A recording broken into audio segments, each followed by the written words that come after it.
Get that camera right. Zac King. Like and subscribe. Alright, y'all. Today is basically continuing with my sci-fi horror week. I got another video. I shot these 3 videos from the Halloween tier to these 2 videos back to back. So I just waiting to drop them. I got Quiet Place coming tomorrow. But to continue the week, we got an underrated. I always say things underrated. And I say underrated personally from my perspective, how I feel about it. But the other rest of the world and movie community might feel these damn movies rated right where they need to be. And this, as you seen in the thumbnail, is a newly movie. I mean, sci-fi kind of alien horror type of movie. Circle. This is on Netflix, so if you got subscribed to Netflix or you got a Netflix account, you can just type it in and it'll be there. Now this movie is pretty good to me. I'm not gonna do cast, budget, none of that, because researching, it's not too much. I mean, you can, when I went to the Google search of it in the Netflix search, I could have wrote all of that, but it was just irrelevant, and I'm going to tell you why as the video goes. This movie is a sci-fi alien horror type of thriller, but the thing that I got to say that they did good is the suspense. I mean, the suspense, the thrill, the heart-pounding moments. And this is an alien type of technology movie where you don't get to see the aliens. One thing you could be thinking, maybe they didn't have a budget for it, or woo-woo-woo. I think Netflix can afford whatever kind of movie they want to make. But my point is, the way the setup of the movie is, aliens encountering them wasn't necessary like Aliens or Independence Day or any sci-fi horror movie with a movie monster. It's one character I'm gonna mention because he's the basically version of the lead character. His name is Eric. The movie starts off clean cut, a dark ass room, and he wake up. And it's dark as hell. Then the lights start coming on. I'm talking about the aesthetics of this damn circle is perfect. Let me get the synopsis out the way. I'm getting it out the way now. What am I talking about?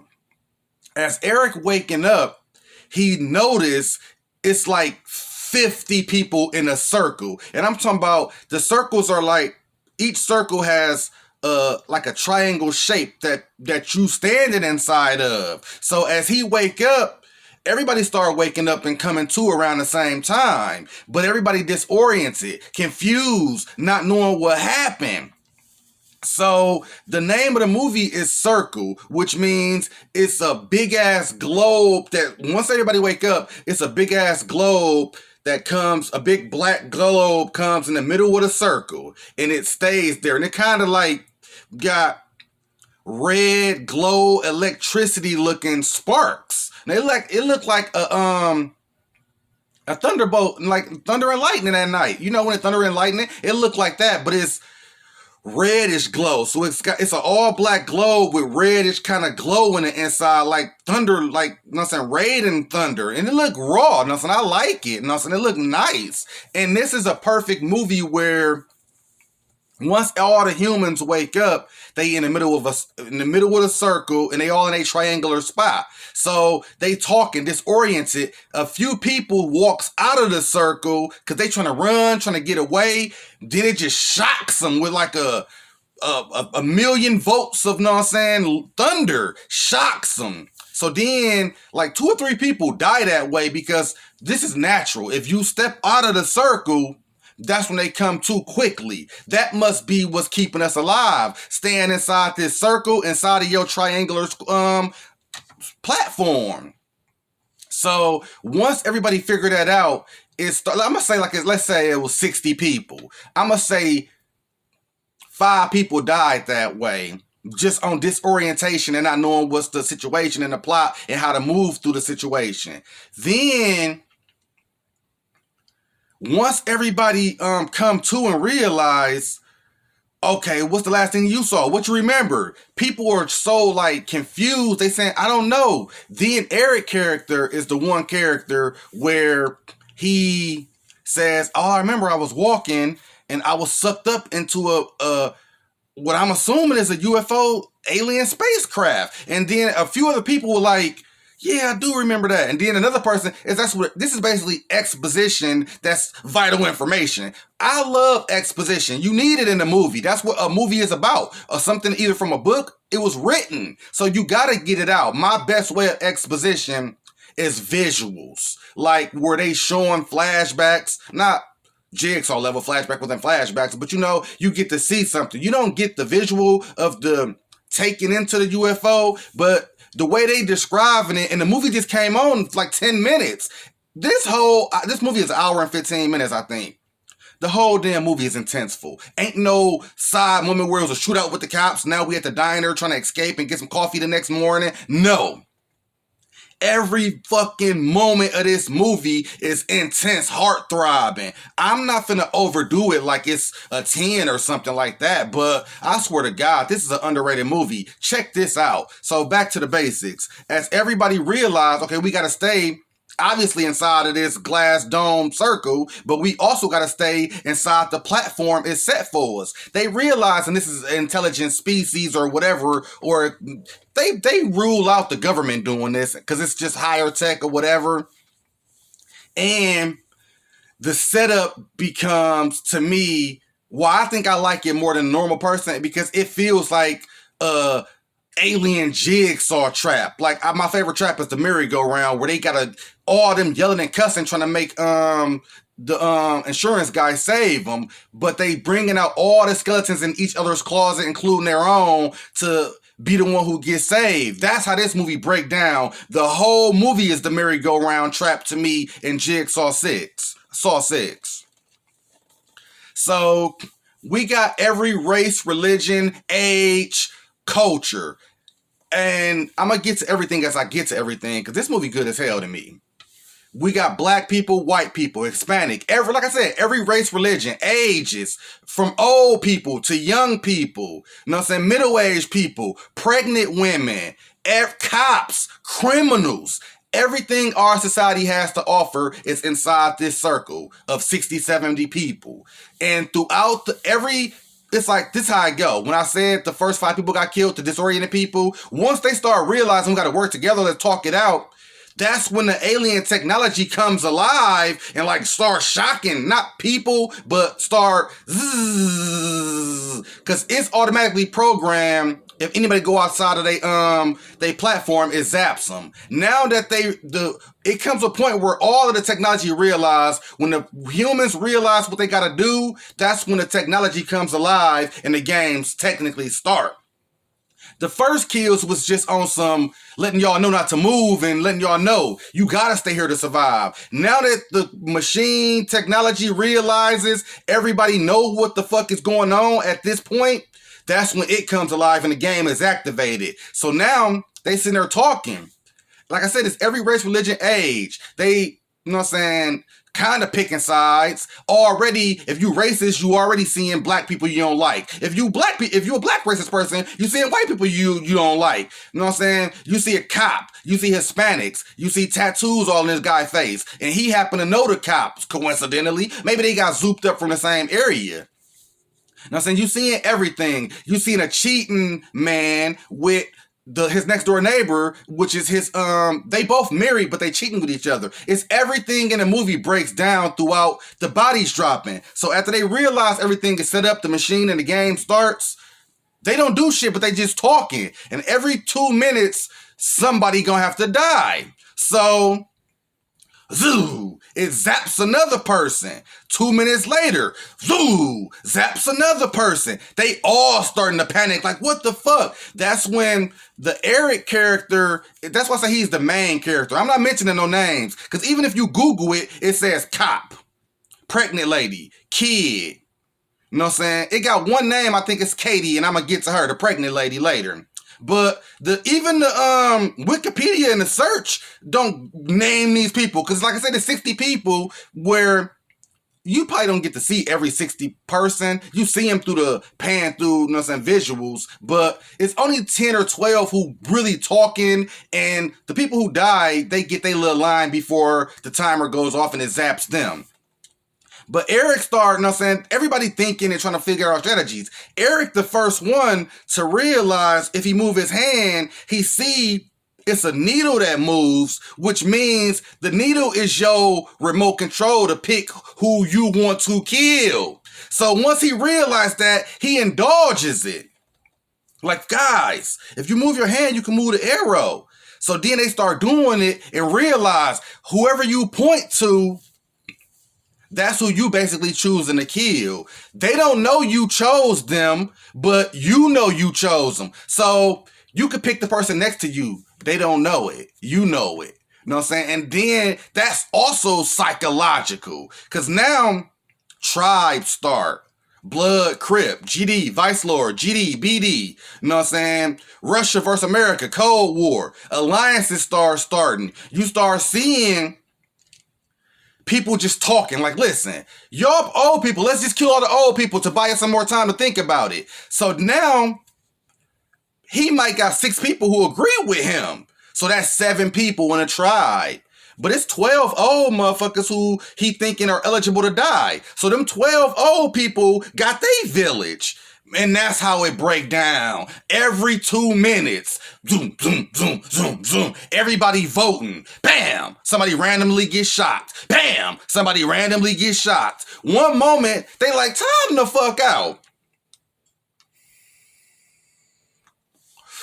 Where is our humanity as humans? I know it's, you know what I'm saying, survival of the fittest, the last man survive, my life is more important than your type shit. But what if we say none of us voting? Don't bullshit, don't lie, don't cap. None of us vote. Don't vote for me, I'm not gonna vote for you, no secrets. Let's just see if none of us vote, if nobody die. And it's about 30, 40 minutes into the movie. Like I said, ain't no breaks. Ain't no exposition or pan out from 3 kills. Now we pan out to see how they living in their regular life before they got captured. No, the whole movie is a kill count. Dead meat. Shout out. The whole movie is death. So they like, yeah, that's a good idea. Woo, woo, woo. Even the old people and the young guy who want to kill the old people like, all right, we'll even go for that. They don't kill it. Nobody vote.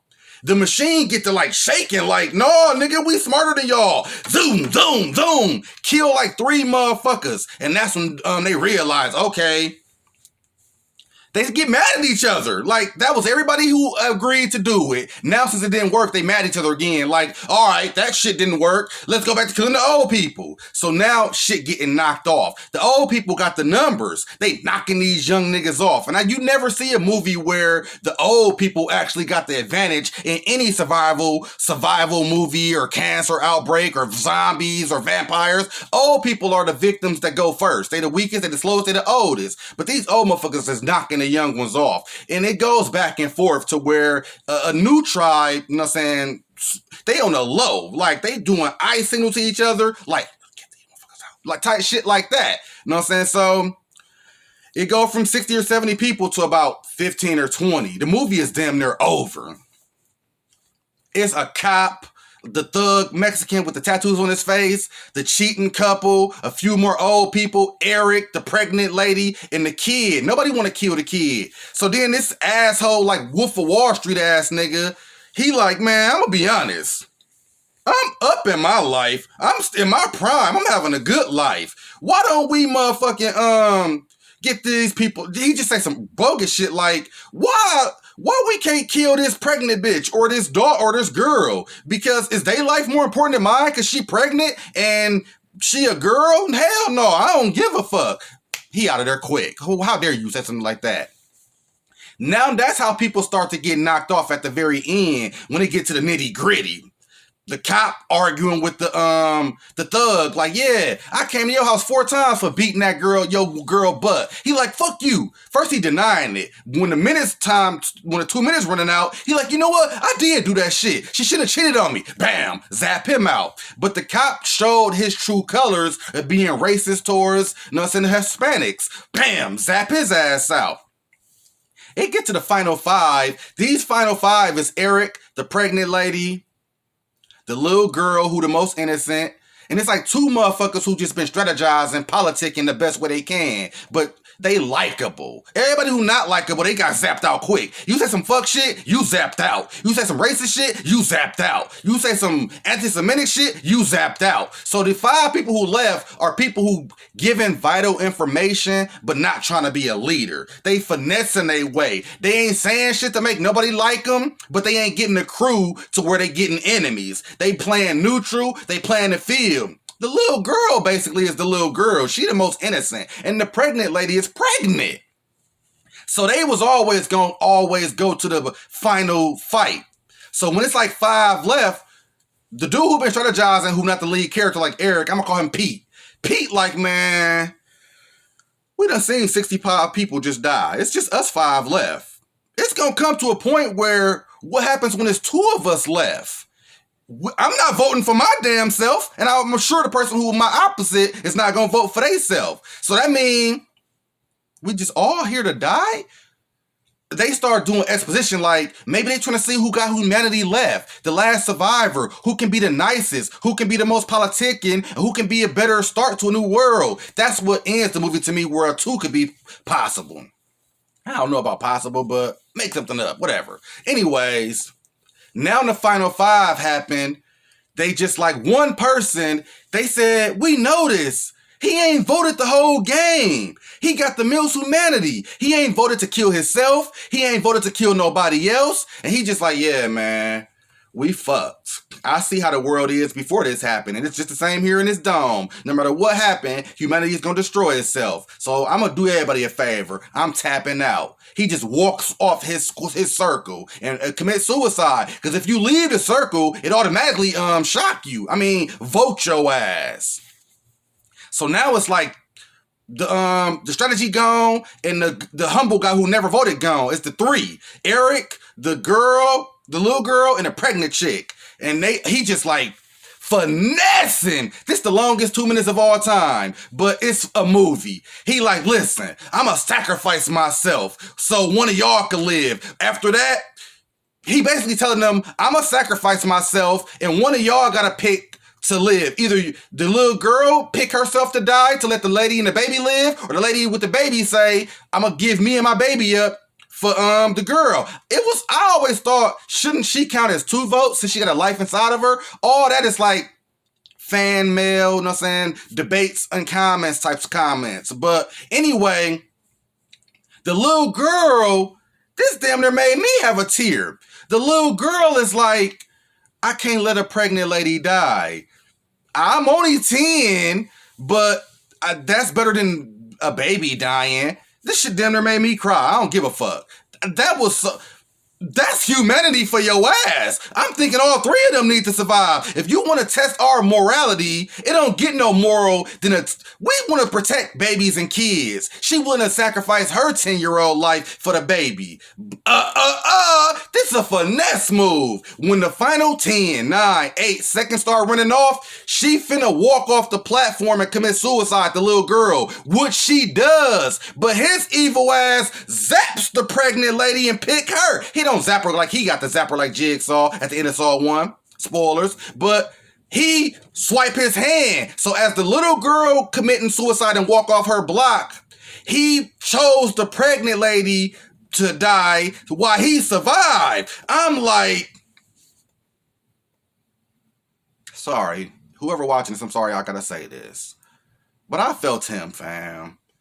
I would have done the same damn thing. And I'm going to tell you why. This is not my wife, not my kid, not my cousin, not my brother, not my family, not a neighbor. I didn't know these people my whole life. We woke up in the hellish situation and I want to live. The basic instinct from Darwin evolution is survival and evolution. I'm sorry she pregnant. I'm sorry she 10 and I'm 28. But damn it, I want to live. Excuse me for that. I want to live. I want to survive this. And when he zapped her and got off of it, I was like, that's brilliant. Then you see all the spacecrafts at the very end start hovering off. And you see pregnant ladies, black, white, cops. Everything you saw in the circle, you saw all of them looking at the spaceship leave the atmosphere like, one guy say, I guess we're the ones who are going to restart the world. Like that was a test. And then it fades to black.